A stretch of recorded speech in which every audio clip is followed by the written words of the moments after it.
Recording in progress. Assalamualaikum warahmatullahi wabarakatuh. Perkenalkan, nama saya Muhammad Ridho Fadli dengan nomor NIM 2310912054.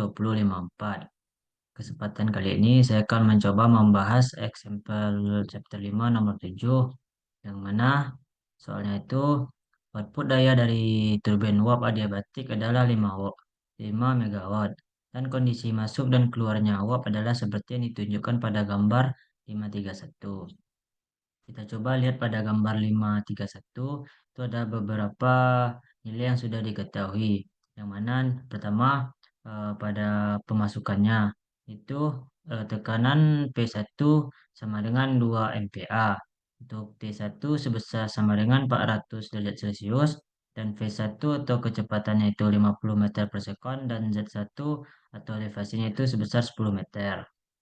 Untuk keluarannya itu ada tekanannya sebesar 15 kPa, dan X2 atau kualitasnya itu sebesar 0,90, P2 atau kecepatannya itu sebesar 180 meter per sekon, dan elevasinya itu sebesar 6 meter. Nah, pada soal ini ada beberapa poin yang ditanyakan. Yang pertama, poin A. Bandingkan besaran delta H, delta KE, dan delta PE, yang mana delta H adalah entalpi, KE adalah energi kinetik, dan PE adalah energi potensial. Yang kedua itu poin B, yang ditanyakan adalah tentukan kerja yang dilakukan persatuan massa uap yang mengalir melalui turbin. Yang C itu adalah hitung laju aliran massa uap untuk menghasilkan output sebesar 5 watt. Nah, solusinya itu adalah kondisi masuk dan keluar dari turbin uap, dan output daya diberikan perubahan energi kinetik, energi potensial, dan entalpi uap, serta kerja yang dilakukan persatuan massa dan laju aliran massa uap harus ditentukan. Untuk memecahkan atau mengerjakan soal berikut, kita langkah yang pertama yang kita lakukan adalah membuatkan asumsinya. Asumsi yang pertama adalah proses aliran ini adalah steady flow, di mana tidak ada perubahan terhadap waktu pada titik manapun. Dengan demikian, dapat kita ketahui delta MCV-nya itu sama dengan nol, dan delta HCV-nya itu sama dengan nol. Asumsi yang kedua yang kita dapat berikan adalah sistem ini adalah adiabatik. Dengan demikian, tidak ada perpindahan panas. Oleh karena itu, dapat kita abaikan. Langsung saja kita mencoba mengerjakan soal yang A, itu untuk menentukan delta H dan delta KE dan delta PE. Untuk mencari delta H, itu rumusnya adalah H2 dan H1. Oleh karena itu kita harus mencari nilai H2 dan H1-nya. Yang pertama kita mencoba mencari nilai H1. Untuk mengetahui nilai H1, kita harus mengetahui tabel yang digunakan untuk mencari nilai H1-nya itu. Oleh karena itu, kita pertama harus menggunakan tabel A5 untuk mengetahui eh, keadaan pada keadaannya. Pada tabel A5, kita lihat untuk P1 sebesar 2 MPa, maka kita ubah dulu menjadi KPa. Oleh karena itu, 2 MPa sama dengan 2000 MPa. Kita lihat T-nya pada 2000 MPa itu adalah 212,38. Oleh karena itu, nilai T1 itu lebih kecil daripada nilai T1. Maka keadaannya itu adalah keadaan uap super panas. Oleh karena itu, kita dapat melihat nilai H itu pada tabel A6, yaitu tabel superheated water. Untuk nilai eh, H-nya H1 itu kita lihat pada tekanan sebesar 2 MPa, dan T-nya itu sebesar 400 derajat Celcius. Dan kita peroleh nilai MPa-nya, nilai H-nya itu adalah sebesar sebesar 3248,4 kilojoule per kilogram. Selanjutnya kita itu mencari nilai H2, di mana entalpi pada keadaan ini kita dapat melihatnya pada tabel A5. Untuk nilai HF dan HFG-nya, karena nilai rumus H2 itu adalah HF ditambah X2 dikali HFG. Langsung saja kita lihat pada tabel A5 untuk mengetahui HF dan HFG-nya. Pada tabel A5 dengan tekanan sebesar 15, kita lihat pada tabel A5 pada tekanan 15 kita ketahui nilai HF-nya itu adalah sebesar 225,94 dan nilai HFG-nya itu adalah 2372,3. Langsung saja kita masukkan kepada rumusnya sehingga nilai H2 yang kita peroleh itu adalah sebesar 2361,01 kilojoule per kilogram. Selanjutnya, eh, langsung saja kita cari nilai delta H-nya karena kita sudah mendapatkan nilai H2 dan H1-nya. Untuk nilai delta H-nya itu H2 dikurang H1. H2-nya itu sebesar 2361,01 dikurang H1 sebesar 3248,4. Sehingga nilai delta H yang kita peroleh itu adalah negatif 887,39 kilojoule per kilogram. Nah, selanjutnya kita disuruh untuk menentukan delta KE-nya.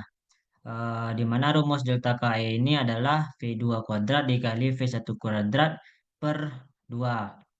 Untuk nilai V2 dan V1 ini sudah diketahui pada soal, yang mana V2 itu adalah 180 meter per sekon kuadrat, dan V1 itu adalah 50 meter per sekon kuadrat.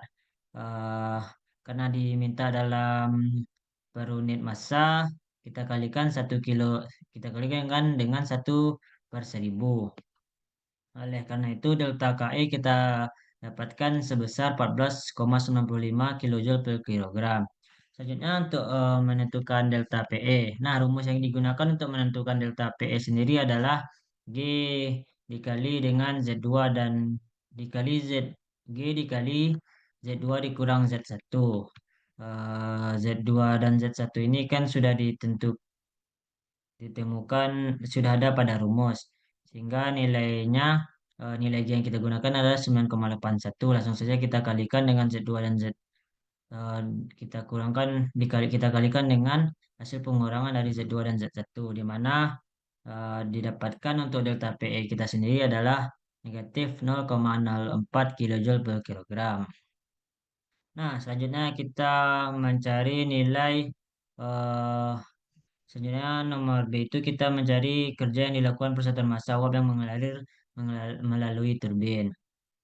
Untuk rumusnya itu sendiri adalah E in E dot in dikurang E dot out sama dengan D sistem. Karena sistem ini adalah steady flow, maka nilainya itu adalah nol sehingga E dot in sama dengan E dot out. Untuk E dot in sama dengan E dot out itu ada rumusnya.